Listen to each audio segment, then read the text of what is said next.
Hi అండి. Mutton without gravy curry తయారీ. Mutton clean చేసుకున్న తర్వాత దాంట్లో ఒక టమాటా మిక్సీ చేసి కలుపుకోవాలి. ఆ జార్లోనే వాటర్ వేసుకుని మటన్లో వేసుకోవాలి.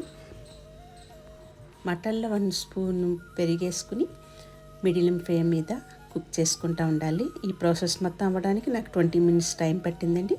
మధ్య మధ్యలో చూసుకుంటూ ఉండాలి. ఇప్పుడు వాటర్ ఇంకిపోయి బాణీ తీసి వేరే బాణీలో ఆయిల్ వేసుకుని కూర కోసం జీలకర్ర, కట్ చేసిన ఆనియన్, చిల్లీ వేసుకుని జింజర్ గార్లిక్ పేస్ట్ వేసుకుని వేపుకోవాలి. తర్వాత వెల్లుల్లి, కరివేపాకు కూడా వేసుకుని వేపుకోవాలి.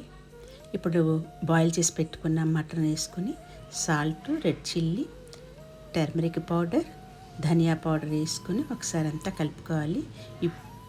ఈ ప్రాసెస్ని లో ఫ్లేమ్లో పెట్టుకొని కుక్ చేసుకుంటూ ఉండాలండి. దీనికి కూడా నాకు 20 నిమిషాలు టైం పట్టింది. ఇప్పుడు మసాలా పౌడర్ వేసుకుని ఒకసారి అంతా కలుపుకోవాలి. కొరియాండర్ లీవ్స్ వేసుకుని కలుపుకున్న తర్వాత స్టవ్ ఆఫ్ చేసుకుని ఒక హాఫ్ పీస్